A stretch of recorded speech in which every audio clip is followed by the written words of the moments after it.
Salah satu kisah Nabi yang mempunyai pesan mendalam dan penuh kebijaksanaan adalah kisah Nabi Ismail alaihi salatu wassalam. Seperti diketahui, Nabi Ismail merupakan anak dari Nabi ke-6 utusan Allah, yaitu Nabi Ibrahim alaihi salatu wassalam. Dalam kisahnya, Nabi Ismail beserta ayahnya mengalami berbagai macam peristiwa yang besar dan mengharukan. Salah satunya, peristiwa penyembelihan Nabi Ismail yang diperintahkan oleh Allah Subhanahu wa Ta'ala. Kisahnya yang mengandung pesan mendalam tentang haji dan kurban kerap diceritakan secara turun-temurun. Nabi Ismail merupakan anak dari bapak para nabi, yakni Nabi Ibrahim dan Siti Hajar, karena kisahnya yang penuh kebijaksanaan. Maka, sudah seharusnya umat Islam tahu kisah Nabi Ismail secara lengkap. Kelahiran Nabi Ismail juga menjadi tonggak sejarah peradaban umat Islam di Mekah, yang semula tidak berpenghuni menjadi tempat yang paling dirindukan. Dalam hal ini, Allah menguji ketaatan Nabi Ibrahim yang harus mempertaruhkan rasa cinta dan sayangnya kepada sang anak, hingga peristiwa ini menjadi asal mula seruan Allah bagi seluruh umat muslim untuk melaksanakan ibadah kurban. Lalu, seperti apa kisah lengkapnya? Untuk itu, mohon tonton sampai habis agar tidak terjadi kesalahan penafsiran kisah ini. Kita akan membahas kisah lempar jumroh dan ibadah kurban.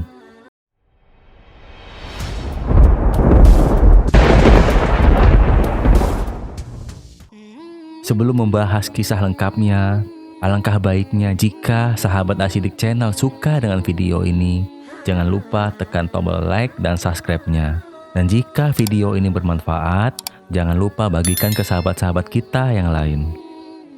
Pada mulanya, Ka'bah berada di ketinggian seperti bukit. Kemudian, banjir besar melanda hingga mengikis sebelah kiri dan kanannya. Kondisi Hajar tetap bertahan seperti itu, hingga kemudian datanglah kabilah yang bertransmigrasi berbondong-bondong. Kabilah ini namanya Jurhum, salah satu marga dalam suku Kohton kuno di semenanjung Arabia. Pada awalnya, mereka tinggal di wilayah Yaman. Mereka ini adalah Al-Arab Al-Arabiyah, salah satu suku Arab yang tertua dan salah satu bangsa-bangsa Arab yang masih ada sampai detik ini. Dari kejauhan, kabilah ini melihat ada burung mutar-mutar di atas langit. Kalau kita lihat, kalau ada burung mutar-mutar di atas padang pasir, ya berarti di bawahnya ada air. Kalau bukan air, ya berarti ada bangkai hewan yang telah dimakan. Kurang lebih seperti itu. Ada sesuatu yang dituju sama burung itu.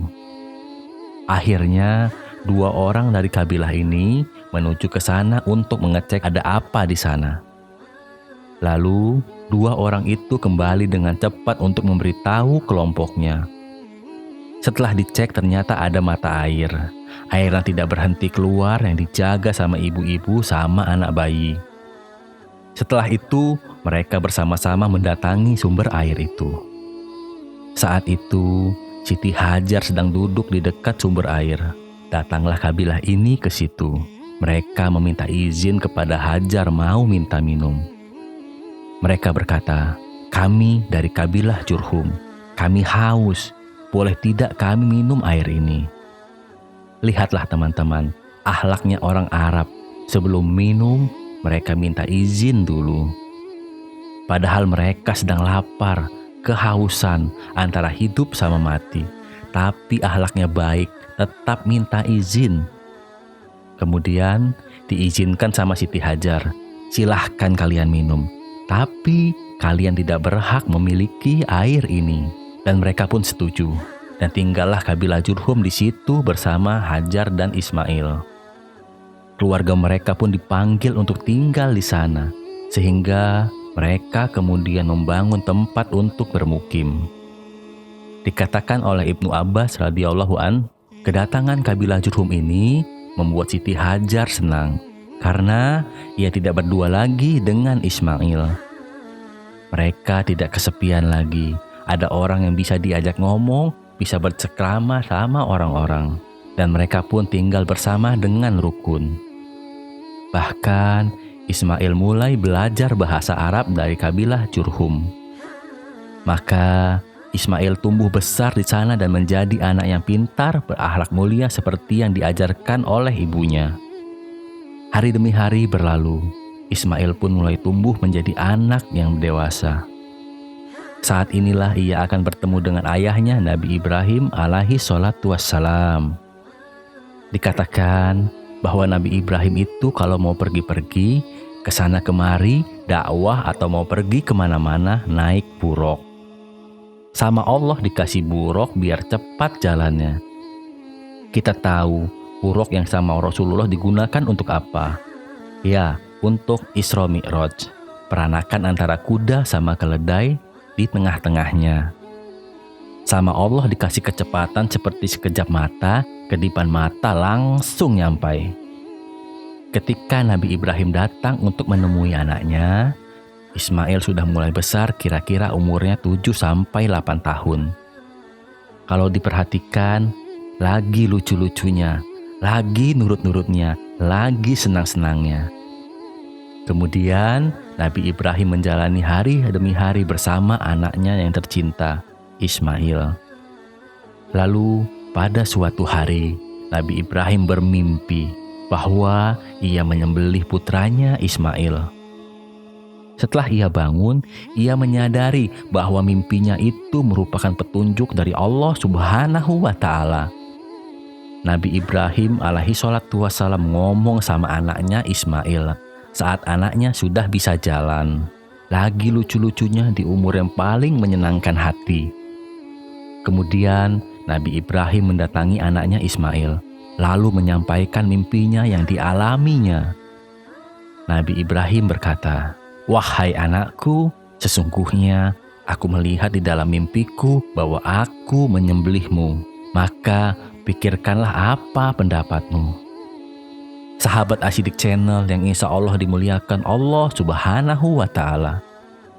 Lagi-lagi, kalau bukan dengan ini, Nabi Ibrahim tidak akan mungkin disebutkan sebagai Khalilullah atau kekasih Allah. Kita lihat jawaban anaknya, seorang anak yang berbakti kepada orang tua.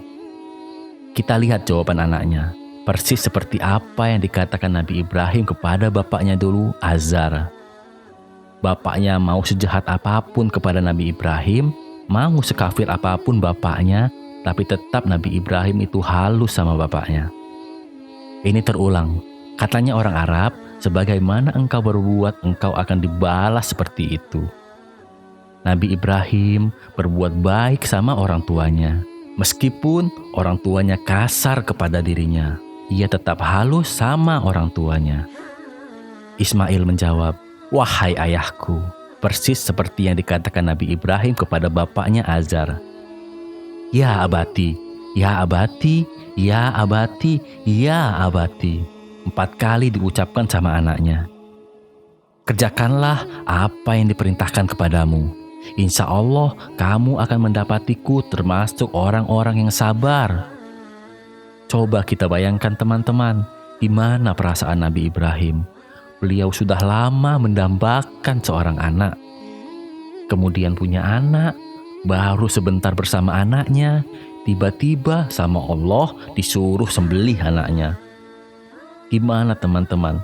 Begitu sedih perasaan hati Nabi Ibrahim. Lalu sahabat-sahabatku, terjadilah apa yang terjadi. Nabi Ibrahim bawa anaknya di Mina, Siti Hajar nggak tahu. Dibawa turun sama Nabi Ibrahim, yang mana saat di jalan dibisiki sama setan. Terus sama Nabi Ibrahim dilempar setan itu. Semua ini sama Allah diabadikan sampai detik ini. Sahabat Asyidik Channel yang insya Allah dimuliakan Allah Subhanahu wa Ta'ala.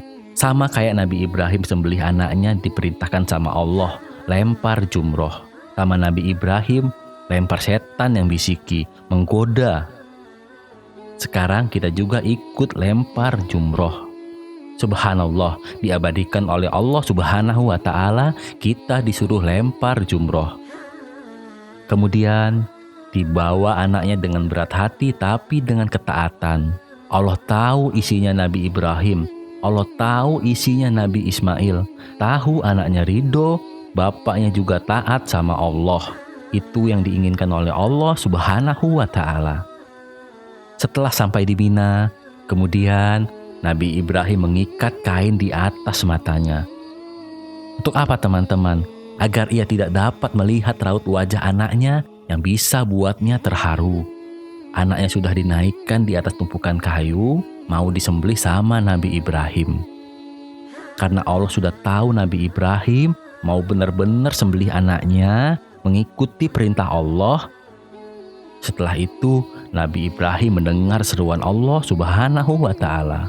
Wahai Ibrahim, sesungguhnya kamu telah membenarkan mimpi itu. Sesungguhnya demikianlah kami memberi balasan kepada orang-orang yang berbuat baik. Sesungguhnya ini benar-benar suatu ujian yang nyata. Tidak lama setelah itu, malaikat Jibril membawa kambing besar dan meletakkannya sebagai pengganti Ismail yang akan disembelih. Makanya, kata Allah, kami ganti Ismail itu sama kambing yang besar, yang ada tanduknya, kemudian disembelih. Ternyata Nabi Ismail ada di sebelahnya. Dari peristiwa inilah kemudian turun perintah Allah bagi seluruh umat muslim untuk menunaikan kewajiban berkurban.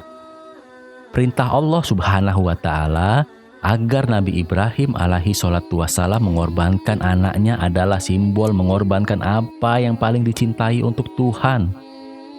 Nabi Ibrahim pun melakukannya. Rasulullah Shallallahu alaihi wasallam melanjutkannya, mengabadikannya dalam syariat. Saking pentingnya berkurban ini, Rasulullah pun memperingatkan dengan keras kepada umatnya yang mampu namun tidak melakukannya. Rasulullah bersabda, barang siapa yang berkelapangan harta namun tidak mau berkurban, maka jangan sekali-kali tempat sholat kami. Sahabat Asyidik Channel yang insya Allah dimuliakan Allah Subhanahu wa Ta'ala. Allah tidak salah kepada siapa risalah itu akan dipertanggungjawabkan, atau kepada siapa risalah itu akan dikirimkan oleh Allah Subhanahu wa Ta'ala. Allah itu Maha tahu kepada siapa kerasulan ini akan diberikan. Allah nggak salah memilih Nabi Ibrahim sebagai kekasihnya. Sebagai Rasul, tidak salah memilih dia sebagai Hailullah, kekasihnya Allah Subhanahu wa Ta'ala. Maka berakhirlah kisah lempar jumroh dan sembelih kurban. Mohon maaf apabila ada kekurangan. Kesalahan datangnya dari saya, kebenaran hanya milik Allah. Allah Subhanahu wa Ta'ala. Subhanakallahumma wa bihamdika, asyhadu alla ilaha illa anta, astaghfiruka wa atubu ilaik. Demikian yang bisa saya sampaikan. Wabillahi taufiq wal hidayah. Wassalamualaikum warahmatullahi wabarakatuh.